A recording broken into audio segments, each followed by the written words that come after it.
கர்த்தர் நல்லவர், கர்த்தர் நல்லவர், கர்த்தர் நல்லவர். ஆண்டவருடைய நாமத்துக்கு மகிமை கிருபை உண்டாவதாக. இந்த நாளிலே தேவனுடைய வார்த்தைக்கு ஆதாரமாய் பரிசுத்த வேதாகமத்திலிருந்து ஒரு வசனத்தை வாசிக்கிறேன், கவனிங்கள். 1 யோவான் புஸ்தகம் 4 அதிகாரம் 6 வசனம். 1 யோவான் 4:6. நாங்கள் தேவனால் உண்டானவர்கள், தேவனை அறிந்தவன் எங்களுக்கு செவி கொடுக்கிறான், தேவனால் உண்டாயிராதவன் எங்களுக்கு செவி கொடுக்கிறது இல்லை. இதனாலே சத்திய ஆவி இன்னதென்றும் வஞ்சக ஆவி இன்னதென்றும் அறிந்திருக்கிறோம். ஆமென். சத்திய ஆவி இன்னதென்றும் வஞ்சக ஆவி இன்னதென்றும் அறிந்திருக்கிறோம். இந்த 1 யோவான் 4 அதிகாரம் 6 வசனத்தை வாசிக்கும் போது 2 வித ஆவியை குறித்து அங்கு சொல்லி இருக்கிறதை பார்க்கலாம். ஒன்று, ஒரு ஆவிக்கு பெயர் சத்திய ஆவி, இன்னொரு ஆவிக்கு பெயர் வஞ்சக ஆவி.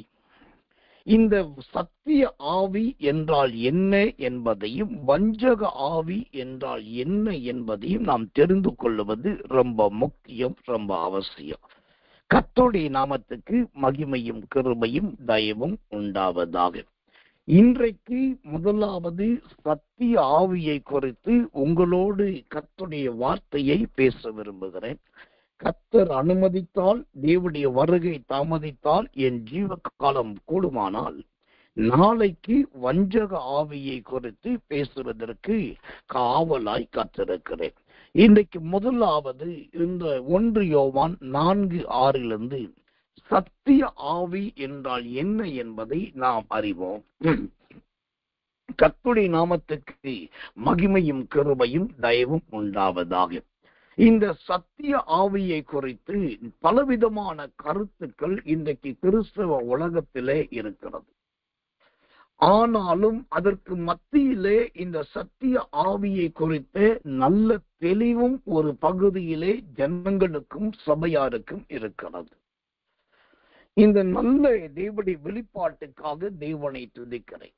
யோவான் சுவிசேஷத்தின் புஸ்தகம் 14 அதிகாரம் 16 வசனம். யோவான் 14:16 சொல்லுகிறது, நான் பிதாவை வேண்டிக் கொள்ளுவேன், அப்பொழுது என்றென்றைக்கும் உங்களுடனே கூட இருக்கும்படிக்கு சத்திய ஆவியாகிய வேறொரு தேற்றரவாளனை அவர் உங்களுக்கு தந்தருளுவார். ஆமென். இங்கு சத்திய ஆவி என்றால் யார் என்பதற்கு மிக தெளிவான விவரமான அழகான ஒரு விளக்கம் கொடுக்கப்படுகிறது. இந்த யோவான் 14:16 சத்திய ஆவியாகிய வேறொரு தேற்றரவாளனை உங்களுக்கு தந்தருளுவார். இப்ப சத்திய ஆவி என்றால் யார் என்று கேட்டால், உங்களுக்காகவும் எனக்காகவும் இயேசு கிறிஸ்துவுக்கு பின்பு பரலோகத்திலிருந்து அனுப்பப்பட்ட அந்த தேற்றரவாளனுக்கு பெயர்தான் சத்திய ஆவி. இந்த தேற்றரவாளன் என்கிற அருமையான அந்த பரிசுத்த ஆவியானவர் யார் மீது தங்கி இருக்கிறாரோ, யார் மீது அசைவாடுகிறாரோ, யாரோடு உலாவுகிறாரோ, அவர்கள் தங்கள் ஜீவியத்திலே 2 காரியத்திலே ஆசீர்வதிக்கப்பட்டவர்களாய் இருப்பார்கள். அந்த 2 காரியம் எது? ஒன்று, அவர்கள் சத்தியத்திலே தேறினவர்களாய் இருப்பார்கள். 2வது, அவர்கள் எந்த விதமான தாக்குதல், எந்த விதமான உளைச்சலுக்குள் இருந்தாலும் அவர்களுக்கு அவர்களே தேற்றிக் கொள்ளுகிறவர்களாய் இருப்பார்கள். காரணம், அவர்களுக்குள் இருக்கிற ஆவி ஒன்று சத்திய ஆவி, அதுதான் தேற்றரவாளனாகிய ஆவி.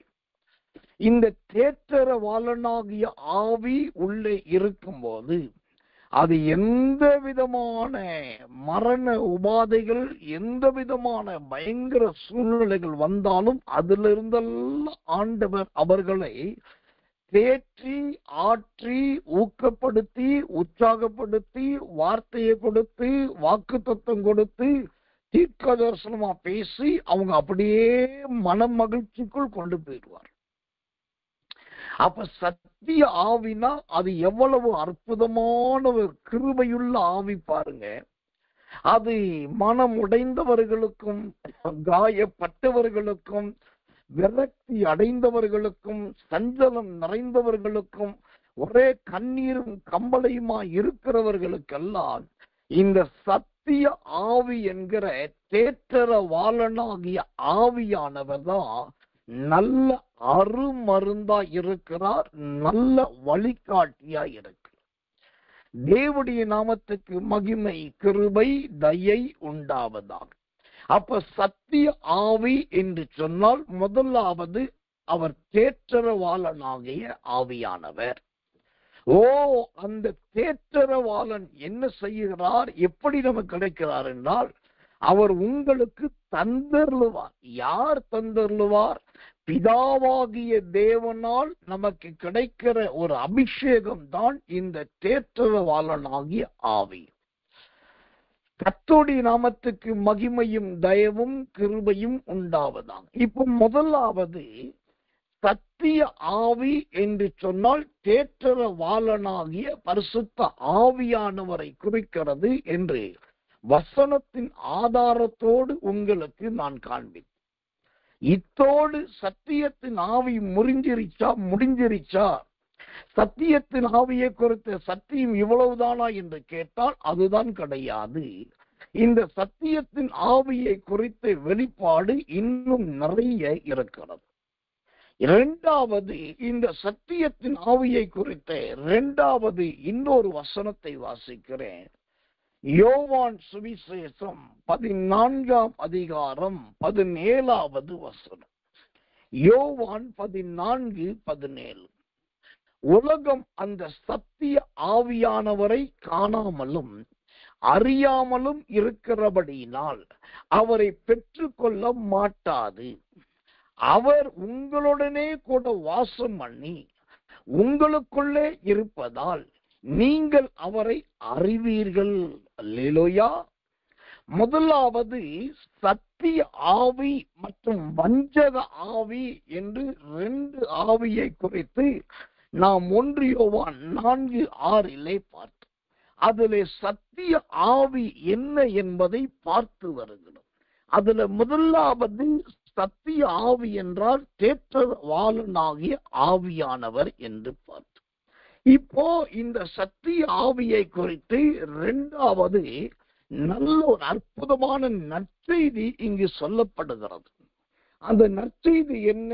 யோவான் 14:17 கடைசி சொல்லுகிறது, அவர் உங்களுடனே வாசம் பண்ணி உங்களுக்குள்ளே இருப்பதால் நீங்கள் அவரை அறிவீர்கள். இந்த சத்திய ஆவி எங்க இருக்கு அப்படின்னா அது வேற எங்கேயும் இல்லை பிரதர் அண்ட் சிஸ்டர். இந்த சத்திய ஆவி அவருக்கு பிரியமானவர்கள் எங்கேயோ அங்கே இந்த சத்திய ஆவியும் இருக்கிறது. சத்தியத்துக்கு செவி சாய்க்கிறவர்கள் யாரோ அவர்களோடு இந்த சத்திய ஆவி இருக்கிறது. சத்தியத்துக்காக ஜீவிக்கிற சத்தியத்துக்காக உழைக்கிறவர்கள் யாரோ அவர்களோடு இந்த சத்திய ஆவி இருக்கிறது. அது வாசம் பண்ணுகிறது. வாசம் பண்ணதுன்னா என்ன அர்த்தம் தெரியுமா? உங்க வீட்டில 5 பேர் இருக்கிறாங்கன்னா எப்படி ஒருவர் ஒரு இடத்திலும் மற்றொரு இடத்திலும் வேறு வேறு அறையிலே இடங்களிலே இருப்பாங்க. ஆனா எல்லாரும் ஒரு வீட்டில இருப்பார். அதே போல அப்போ 5 பேர் இருக்காங்களா, number 1, number 2, number 3, number 4, number 5 அப்படின்னு நம்ம எண்ணி பார்க்க மாட்டோம். நமக்கு நம்முடைய உணர்வே சொல்லும் எல்லாரும் வீட்டுல இருக்கிறாங்க, ஒரு ஆள் வெளியே போயாச்சு, மற்ற உள்ள இருக்கிறாங்க, இப்ப அவரும் வந்தாச்சு, இப்ப ஒட்டுமொத்த எல்லாருமே வீட்டுல தான் இருக்காங்கன்ற உணர்வே நமக்கு எண்ணிக்கையை சொல்லிடும். அதே போலதான் இந்த சத்திய ஆவி நமக்குள் வாசம் பண்ணுகிறது என்று சொன்னால் வீட்டில் இருக்கிற மனிதர்களாகிய நபர்கள் எத்தனை பேரோ அதிலே ஒருவராய் சத்திய ஆவியானவர் இருப்பார். 7 பேர் இருக்கிறாங்கன்னா 8ஆம் நபராக இவர் காணப்படுவார். 3 பேர் இருக்கிறாங்கன்னா 4ஆம் நபராக இவர் காணப்படுவார். அப்போ இந்த சத்திய ஆவி என்கிற ஆவியானவர் தேவனுடைய ஜனங்களோடு, தேவனுடைய மனிதர்களோடு, தேவ பிள்ளைகளோடு, தேவ பிள்ளைகள் இருக்கிற இடத்துல அது நன்றாய் உலாவுகிற, ஓ கர்த்தர் நல்லவே, அது நல்ல வாசம் பண்ணுகிற, குடும்பத்தில் ஒருவராய், வீட்டில் ஒருவராய், நபர்களில் ஒருவருக்கு ஒருவராய் அவர் காணப்படுகிறவர் தான் இந்த சத்திய ஆவியானவர். தேவனுக்கு மகிமை, கிருபை, தயை உண்டாவதா. ஒரு விசேஷத்தை நான் உங்களுக்கு சொல்லணும்னா, பழைய ஏற்பாட்டு காலத்துல வாழ்ந்த தேவ ஜனங்களை விட புதிய ஏற்பாட்டு காலத்தில் வாழ்ந்த பெந்தேகோஸ்தேக்காரர்களை விட இந்த நாட்களில் இந்த கிருபையின் காலத்தில் வாழ்கிற தேவ ஜனங்கள் பாக்கியவான்கள். ஏனென்றால் பழைய ஏற்பாட்டு காலத்துல தேவனுடைய ஆவியானவர் யாராவது சிலர் மேல மட்டும்தான் இறங்குவார். இறங்கின பின்பு அவர்களை கொண்டு என்ன செய்யணுமோ அந்த வேலை செஞ்சு முடிஞ்ச உடனே ஆவியானவர் போயிடுவார். இது பழைய ஏற்பாட்டு தேவ மனிதர்களுடைய அனுபவம். 2வது புதிய ஏற்பாடு. இந்த புதிய ஏற்பாடு பரிசுத்த ஆவியானவர் இறங்குவார், அசைவாடுவார், அவர்களோடு கூட இருப்பார். அதன் பின்பு அவர்கள் திரும்பவும் பழக்க வழக்கத்துக்கு போயிடுவாங்க. ஆனா இப்போ இந்த கிருபையின் காலத்துல பாத்தீங்கன்னா பழைய ஏற்பாட்டை போலையும் அல்லாமல், புதிய ஏற்பாட்டு காலத்தை போலவும் அல்லாமல், இந்த கிருபையின் காலத்துல அந்த சத்திய ஆவியானவர் நம்மோடு வாசம் பண்ண ஆரம்பித்து விட்டார். அவர் வாசம் பண்ண ஆரம்பித்து விட்டபடினால் இங்கு ஒரு கிரியை இந்த உலகத்திலே உலகளாவிய வட்டாரத்திலே நடந்து கொண்டிருக்கிறது. இது நிறைய பேருக்கு தெரியாது. ஆனா உங்களுக்கு நான் அதை சொல்லுகிறேன். இப்ப ஆண்டவர் இந்த கடைசி காலத்துல, கிருபையின் காலத்துல சத்திய ஆவியை எல்லாரோடு வாசம் பண்ண விட்டதினால் அந்த ஆவியானவர் ஜனங்களோடு ஜனங்களாய் வாசம் பண்ணி கொண்டிருப்பதினால் இன்றைக்கு நடக்கிறது தெரியுமா? பாவிகளும் பரதேசிகளும் ஒளிந்து கொண்டிருக்கிறார்கள். பரிசுத்தவான்களையும் தேவ புத்திரர்களையும் பாக்கியவான்கள் பாக்கியவதிகளையும் ஆண்டவர் ஆங்காங்கு வேறு பிரித்து கொண்டிருக்கிறார். பயங்கரமான உலகத்தோடு ஒத்து போகிற ஊழியம் எல்லாம் இன்றைக்கு தனித்து விட்டது. அதெல்லாம் ஒரு பெரிய சினாடு என்று சொல்லுகிறது, மாநாடு என்று சொல்லுகிறது, நாங்க தனி என்று சொல்லுகிறது, என்னென்னமோ சொல்லுது. ஆனா இது எதிலையுமே ஒத்து வராத, எதோடு இசைந்து போகாத, யாரோடும் ஒட்டி கொள்ளாத ஒரு கூட்டம் இருக்கிறது. அது பரிசுத்தவான்களுடைய கூட்டம், அது நீதிமான்களுடைய கூட்டம், பரிசுத்தவாட்டிகளுடைய கூட்டம். இந்த கூட்டத்தை ஆங்காங்கு தேவன் தனித்துவமாய் பிரித்து வைத்துக் கொண்டிருக்கிறார். இந்த பரிசுத்தவான்களும் பரிசுத்தவாட்டிகளும் நீதிமான்களும் பரிசுத்தவாட்டிகளும் தேவனுக்காக சுத்தம் சத்திய ஆவியானவர் உலாவி அவர்களை ஆங்காங்கு பிரித்து சேர்க்க வேண்டிய காலம் வருகிற நேரத்தில் இந்த உலகத்துக்கு மிகப்பெரிய அல்லல் இருக்கிறது. இந்த உலகத்தில் வாழ்கிற கிறிஸ்தவர்களுக்கு மிகப்பெரிய வேதனை, துக்கம் இருக்கிறது. ஆனால் இந்த சத்திய ஆவியினால் நிறைந்த சத்திய ஆவியானவர் உலாவுகிற நேரத்தில் அவரோடு உலாவுகிறவர்கள் அந்த வேதனை, அந்த துக்கம், வரப்புகிற மிகப்பெரிய சங்காரங்களுக்கு தப்பி அவர்கள் தேவனோடு எடுத்துக் கொள்ளப்படுவார்கள். தேவனோடு பறந்து விடுவார்கள். தேவனிடத்தினுடைய அடைக்கலத்தில் போய் புகுந்து விடுவார்கள். அப்படிப்பட்ட ஒரு காலம் இந்த உலகத்துக்கு வருகிறது. அப்ப சத்திய ஆவி என்கிறவ அவர் நம்மோடு உலாவுகிற தேவன். சாத்ராக், மேஷாக், ஆபேத் நேகோவோடு கர்த்தருடைய அந்த தேவனாகிய கர்த்தர் உலாவின். மோசே ஒரு நாள் பாளையத்தில் இருக்கிறான். அப்போ ஒரு கூட்டம் மோசையை தேடி ஓடின்னு சொல்றாங்க, மோசே நீர் இங்க இருந்து தீர்க்க தரிசனம் சொல்லுகிறீர். ஆனால் அங்கே பாளையத்திலே சில தீர்க்க தரிசனம் சொல்லுகிறார்கள். அதற்கு மோசே சொன்னா, எல்லார் மீதும் இந்த தீர்க்க தரிசனத்தின் ஆவி இறங்கினால் நல்லது. ஆம், இந்த சத்திய ஆவி வந்து இந்த யோவான் 14:17 படி அப்படியே நம்மத்திலே வாசம் பண்ண ஆரம்பிக்கும் போது, அந்த யார் மேலே இந்த ஆவியார் சத்திய ஆவி வாசம் பண்ணுகிறாரோ அவர்கள் பரிசுத்தவான்களாய் மாறுவார்கள், பரிசுத்தவாட்டிகளாய் மாறுவார்கள், நீதிமான்களாய் மாறுவார்கள், கர்த்தருடைய மந்தையாய் சேர்க்கப்படுவார்கள். அல்லேலூயா. இந்த சத்திய ஆவி செய்கிற மிகப்பெரிய கிரியை இது ஒன்று. அடுத்தது, இந்த சத்திய ஆவி எங்க இருக்குதுன்னா, அந்த யோவான் 14:17 சொல்லுகிறது, ஓ உங்களுக்குள்ளே இருப்பதால். ஆமென். முதலாவது, இந்த சத்திய ஆவியானவர் சத்தியத்தை பேசுகிறவராய் வந்தார். இரண்டாவது, தேற்றரவாளனாகிய ஆவியானவராய் வந்தார். மூன்றாவது, வாசம் பண்ணுகிற ஆவியானவராய் வந்தார். இப்போ அந்த சத்திய ஆவியானவர் என்ன செய்கிறார்னா, அவர் நமக்கு உள்ளே வந்து வாசம் பண்ணுகிறார். அல்லேலூயா. நமக்கு உள்ளே சத்தியத்தின் ஆவியானவர் வாசம் பண்ணுகிறார் என்றால் என்ன அர்த்தம் தெரியுமா? நாம் எந்த கரை திரைக்கும் அடிபட்டு விடக்கூடாது, எந்த அக்கிரமங்களுக்கும் எந்த தோஷங்களுக்கும் சிக்கிவிடக்கூடாது, எந்த பாவங்களுக்குள்ளும் விழுந்து விடக்கூடாது, எந்த மனுஷருடைய கண்ணிகளிலும் கால் சிக்கிக் கொள்ளக்கூடாது என்பதற்காக அந்த சத்திய ஆவியானவர் நமக்கு உள்ளேயே வந்து இருந்து விட்டார். நமக்கு உள்ளேயே சத்திய ஆவியானவர் இருக்கிறதுனால தான் நான் கிருபையை முன்னிட்டு தைரியமா சொல்லுவேன், நாம் இன்றைக்கும் இடராமல் இருக்கிறோம், இன்றைக்கும் தடுமாறாமல் இருக்கிறோம், இன்றைக்கும் கிறிஸ்துவுக்காக கிறிஸ்துவுக்கு உள்ளாக இருக்கிறோம், இன்றைக்கும் தேவனுக்காக தேவ சத்தியத்தை கேட்கிறவர்களாக இருக்கிறோம். இந்த சத்திய ஆவியானவர் நமக்கு உள்ளே வாசம் பண்ணுகிறவராய் வராமல் இருந்திருந்தால் நாம் மற்ற அப்பிரயோஜனமான மனிதர்களைப் போலவே மாறியிருப்போம். ஆனா இப்பொழுதோ அவர் நமக்குள் வாசம் பண்ணுகிறபடினால், நமக்குள் இருக்கிறபடினால் கர்த்தர் நல்லவே.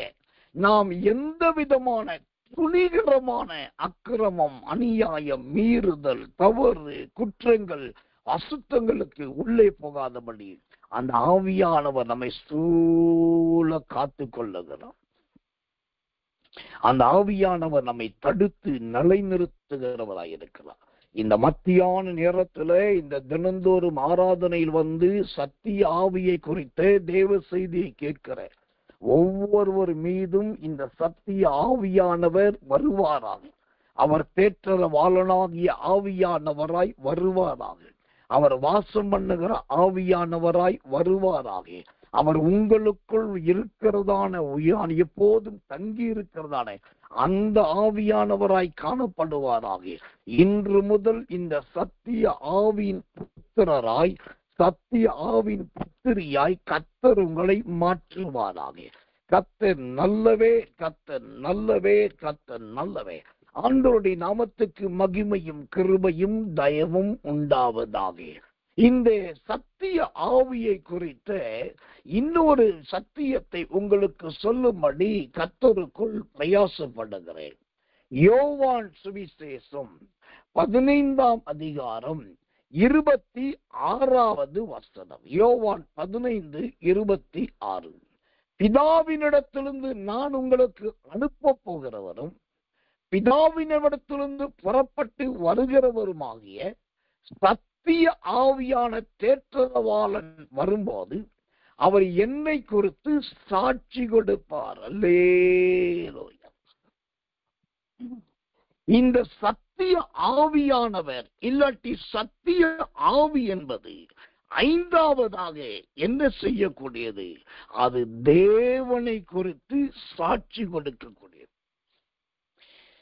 தேவர்கள் உண்டு உலகத்திலே, தெய்வங்கள் உண்டு உலகத்திலே, ஆண்டவமார் உண்டு உலகத்தில். தேவர்களும் தெய்வங்களும் ஆண்டவமாரும். நான் சொன்ன இந்த 3 சொற்றொடர்களும் வேதம் சார்ந்து.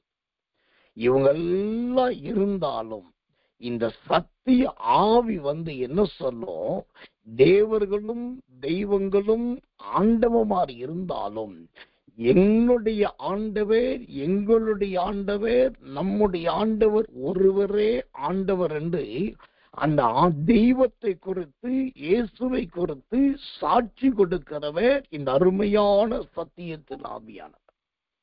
எவ்வளவு நல்ல அருமையான வேதத்தின் வெளிச்சம் பாருங்க.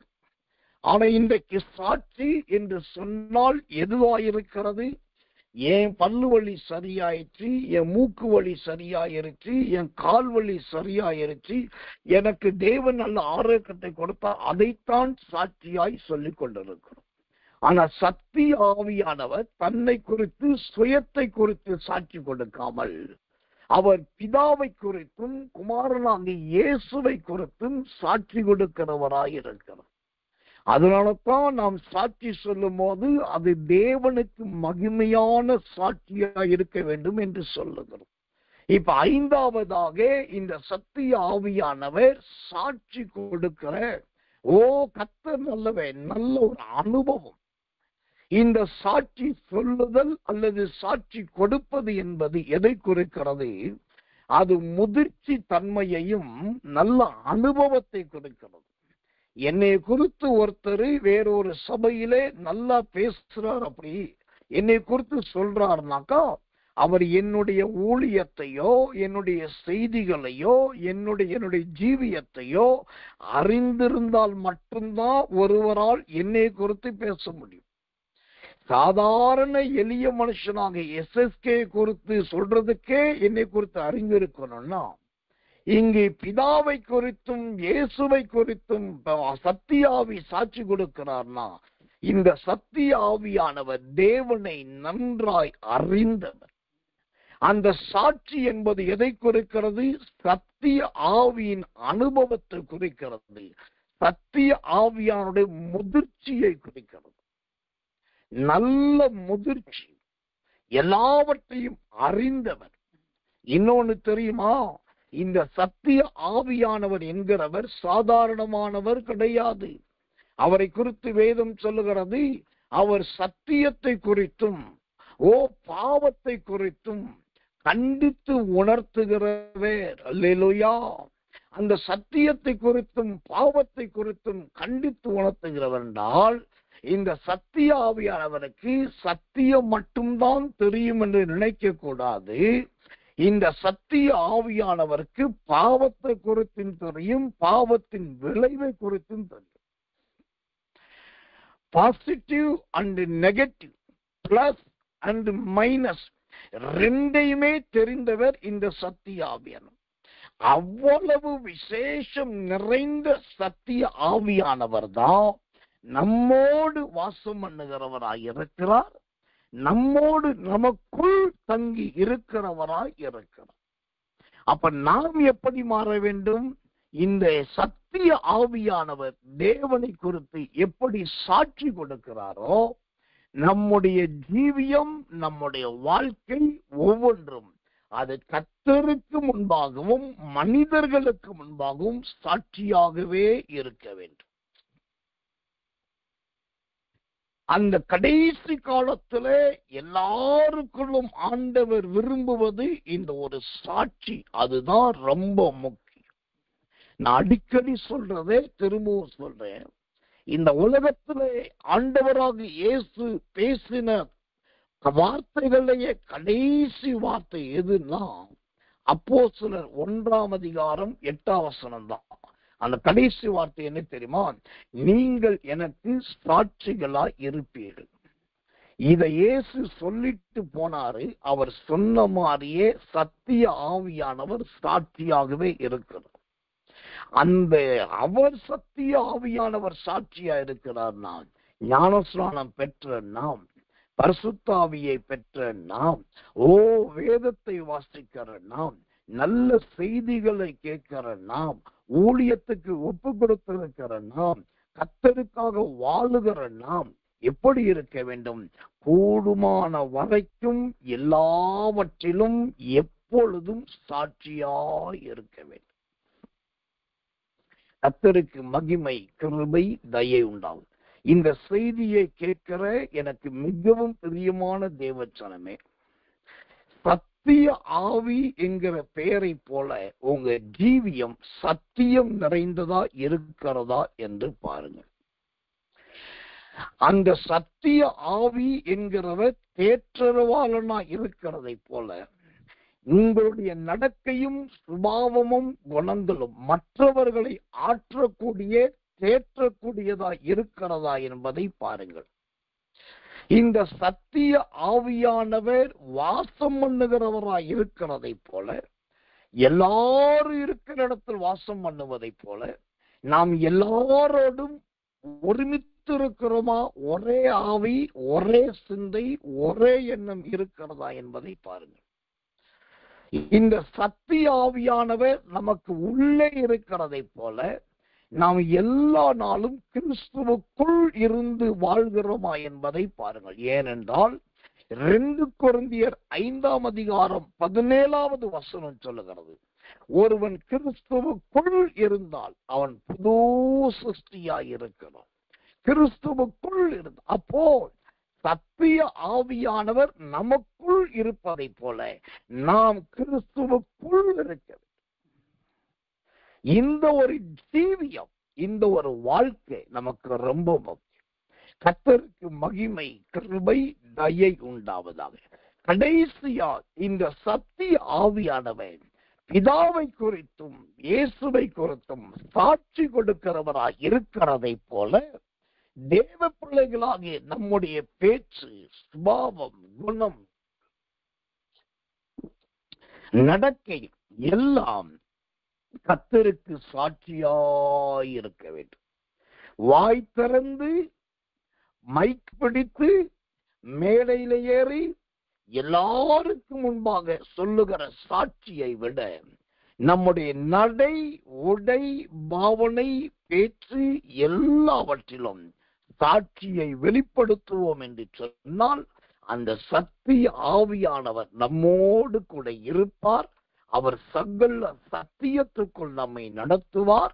இந்த பூமியை விட்டு நாம் மறைவதற்குள் இந்த பூமியிலேயே ஒரு சத்தியவானாக, சத்தியவதியாக நம்மால் வாழ முடியும். அப்படிப்பட்ட ஒரு சத்தியம் நிறைந்த பிள்ளைகளாய் நாம் காணப்பட வேண்டும். கடைசியாய் ஒரு உதாரணத்தை நான் சொல்லி முடிக்கிறேன். எந்த நாடு என்று எனக்கு தெரியாது. ஒரு குறிப்பிட்ட நாட்டிலே வேதாகம போட்டி வைக்கிறார்கள். அந்த வேதாகம போட்டி அப்படின்னா மிக பெரிய அரங்கம். அங்க அரங்கத்துல வந்திருக்கவங்கள கல்விமான்கள், ஞானவான்கள், நல்ல சயின்டிஸ்ட், நல்ல ஹிஸ்டரி தெரிஞ்சவங்க, பெரிய பெரிய மனிதர்கள், போதகர்கள், ரெவரண்ட்டுகள், பிஷப்புகள், இவங்க எல்லாம் அந்த அரங்கம் நிறைய உட்கார்ந்துருக்கு. அதுல மிக நீளமான மெசத்துல ஒரு டேபிள் போடப்பட்டு அதுல ஜட்ஜஸ் என்று சொல்லக்கூடிய தீர்ப்பளிக்கிறவர்கள் ஒரு 7 பேர் உட்கார்ந்துருக்கோம். அந்த 7 பேருமே பாத்தீங்கன்னா நிறைச்ச முடியும், முதிர் வயதும், பயங்கரமான அனுபவசாலிகளுமா இருக்காங்க. ஒரு பக்கத்துல பெரிய பெரிய கல்விமான்கள், போதகர்கள், ரெவரண்ட்டுகள், பிஷப்புகள் எல்லாம் அரங்கம் நிரம்பி இருக்கிறது. மறுபக்கத்துல நீதிபதிகள் என்கிற ஜட்ஜஸ் வயது மூத்தவர்களாக. அப்போ ஒரு மணி அடிக்கிறது, ஒரு வாலிப பெண் பிள்ளை, அவளுக்கு அதிகபட்சம் ஒரு 12 வயசுக்குள்ள இருக்கும். அவள் வந்து நிக்கிறா சிரிச்சுக்கிட்டே. அப்போ அந்த 7 ஜட்ஜஸ்ல ஒரு ஜட்ஜ் கேட்கிறாரு, சோதரம் நீங்க ரெடியா? நாங்க கேட்கிற பதில் சொல்ல ரெடியா? அவ சிரிச்சுக்கிட்டே எஸ் அப்படின்றா. உடனே சொல்றாரு, 1 நாளாகமம் 12ஆம் அதிகாரம் 27 34 வரைக்கும் சொல்லுங்க அப்படின்ற. அவ கையில பைபிள் கிடையாது, பிட் பேப்பர் கிடையாது, ஒரு போர்டு கிடையாது, எதுவுமே கிடையாது. ஆனா இவர் கேட்ட வேத பகுதியை அந்த பெண் பிள்ளை ஆங்கிலத்துல கட்ட கட்ட கட்ட கட்ட கட்ட கட்ட கட்டன்னு சொல்லி ஒரு தப்பு இல்லாம அழகா விவரிக்கிறார். அங்க கேட்கப்பட்டதே கருகலான பகுதி. 1 நாளாகம புஸ்தகம், இந்த அதிகாரம், இதுல இருந்து இந்த பகுதி வரைக்கும் இடையில தான் கேட்கிறோம். அதையும் சொல்றாங்க. அடுத்தது ஒரு பையன் வர்றான். அவனுக்கு மிஞ்சி போனா ஒரு 13-14 வயசு தான் இருக்கும். அவனு சிரித்த வண்ணமா வந்து நிக்கிறாங்க. உங்க பேர் என்ன கேட்கிறாங்க. சொல்றேன். இப்ப நான் கேட்கறது பதில் சொல்ல முடியுமா? எஸ் அப்படின்னு உடனே சொல்றாங்க. வெளிப்படுத்தின விசேஷம் இத்தனை அதிகாரத்துல இந்த வசனத்துல இந்த வசனம் வரைக்கும் சொல்லுங்க அப்படின்னு. எந்த தங்கு இல்லாம, தடை இல்லாம, தாமதம் இல்லாம மடை திறந்த வெள்ளம் போல அந்த பையன் சரளமா ஆங்கிலத்துல அந்த வசனங்களை சொல்லணும். இதை நான் பார்த்த போது ஒரு பக்கத்துல ரொம்ப சந்தோஷப்பட்டேன், மறுபக்கத்துல ஆச்சரியப்பட்டேன். ஏன்னாக்கா இவ்வளவு சின்ன வயசு, படிக்க ஆரம்பிச்சிருக்கிற, இன்னும் பெரிய காலேஜ் எல்லாம் போல படிக்க ஆரம்பிச்சிருக்கிற வயசு. அந்த வயசுக்குள்ள இந்த பிள்ளைக்கு ஃபுல் பைபிள், அட்டை முதல் அட்டை வரைக்கும், ஆதியாகமம் 1 முதல் வெளிப்படுத்தல் 22 வரைக்கும் முழு பைபிளையும் ஸ்தோத்திரம் அங்க மெமரி பண்ணிட்டு வந்திருக்காங்க. எந்த புக்ல இருந்து கேட்கலாம், எந்த சாப்டர்ல இருந்து கேட்கலாம், எந்த வேர்ட்ஸ்ல இருந்து கேட்கலாம், ஃப்ரண்ட்ல இருந்து பேக் கேட்கலாம், பேக்ல இருந்து ஃப்ரண்ட் கேட்கலாம், நியூ டெஸ்ட்மெண்ட்ல கேட்கலாம், ஓல்ட் டெஸ்ட்மெண்ட்ல கேட்கலாம், ஹிஸ்டரிய கேட்கலாம், எதையும் கேட்கலாம். அதற்கு அந்த சின்ன பிள்ளைங்க முழு பைபிளையும் மனப்பாடம் பண்ணிட்டு வந்திருக்காங்க. இப்ப சொல்லுங்க, இவங்களுக்குள்ள சத்திய ஆவி வாசம் பண்ணுகிறாரா இல்லையா?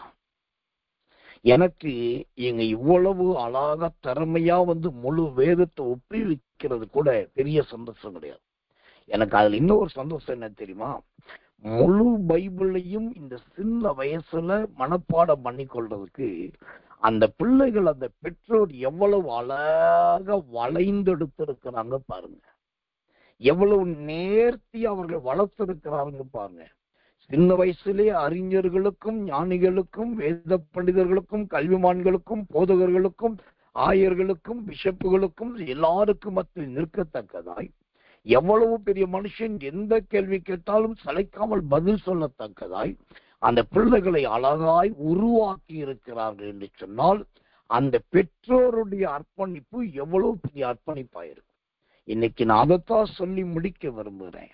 அன்பு செய்தி கேட்கிற பெற்றோரே, சும்மா பிள்ளைகளை பார்த்து ஊசி வச்சு குத்திக்கிட்டு ஏய் பைபிளை படி, ஏய் வசனத்தை எடு, ஏய் படிக்காம போகாது சொல்றது பிரயோஜனம் கிடையாது.